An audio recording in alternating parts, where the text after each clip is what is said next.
ভালোবেসে একসাথে ঘর বাঁধার কথা ছিল তাদের, কিন্তু কে জানতো বিয়ে করতেই অনশনে বসতে হবে প্রেমিকের বাড়িতে। প্রচণ্ড গরমকে উপেক্ষা করে গত দুদিন ধরে বিয়ের দাবিতে অনশন করছেন এক তরুণী। অপরদিকে প্রেমিকা বাড়িতে আসার খবরে পালিয়েছেন প্রেমিক সাগর। 4 বছর ধরে সাগর সর্দারের সঙ্গে তার গভীর প্রেমের সম্পর্ক।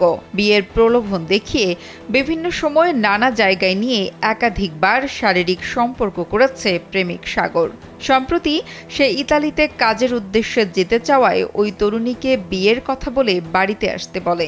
শুক্রবার সকালে সাগরের বাড়িতে আসলে কৌশলে তার বাবা বাড়ি থেকে বের করে দিয়েছে বলে জানান ভুক্তভোগী তরুণী। যমুনা ইস্তি, the goodness of purified air. আমার বাসায় এনেছি যমুনা ইস্তি, আপনি কিনছেন তো? এখন আমার আসতে বলছে, আমি আনছি। এখন আসার পর আমি ওর বাড়ি পেয়েছি, পাইছি। তারপর হচ্ছে ওর আব্বু মানে আঙ্কেল, যাই হোক আমি ওনার সাথে কথা হয়েছে। উনি আমার বাসার থেকে যাইতে বলছিল, কিন্তু আসলে আমি চাইনি। আমি বলছি আমি আইসি না, আমি যাবো না। তারপরে আঙ্কেল ওরে সরাই দিছে। ও যখন যেটা বলছে, যেখানে যাইতে বলছে, আমি ওরে খুশি করার জন্য, ওর মন রক্ষা করার জন্য সেখানেই গেছি। এখন যদি আমার বিয়ে না করে, তাহলে আমি এই বাড়িতে যখন একটা ডিসিশন নিবো, সেখানে একটা মেয়ে মানুষ চলে আসছি, এখন তো আমি আর বাসায় যাবো না, আমি আত্মহত্যা করি। ঘটনাটি রাজবাড়ীর গোয়ালন্দ উপজেলার উজানচর ইউনিয়নের নবুসি মুদ্দিন পাড়ার। অভিযুক্ত প্রেমিক সাগর গ্রামের দারক সর্দারের ছেলে। পেশায় সে একজন ভেকু চালক। শুক্রবার সকাল থেকে প্রেমিক সাগরের বাড়ির বারান্দায় অনশনে বসেন এই তরুণী। তারা দুজনেই একই গ্রামের বাসিন্দা। স্থানীয় একটি কলেজের উচ্চ মাধ্যমিকের 2য় বর্ষের ছাত্রী ভুক্তভোগী এই তরুণী।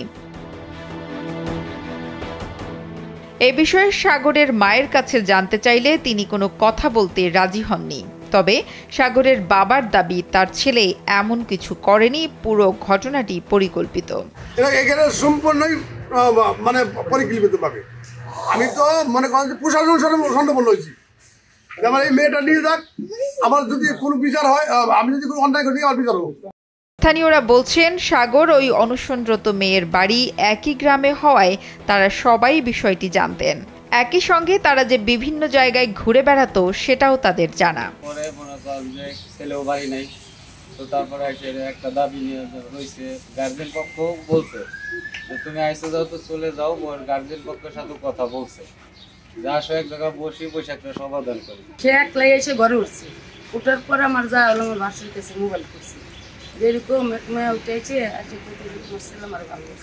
এ বিষয়ে জানতে গোয়ালন্দ ঘাট থানার ওসি প্রাণবন্ধু বিশ্বাসের সাথে বারবার যোগাযোগের চেষ্টা করা হলেও তিনি কল রিসিভ করেননি।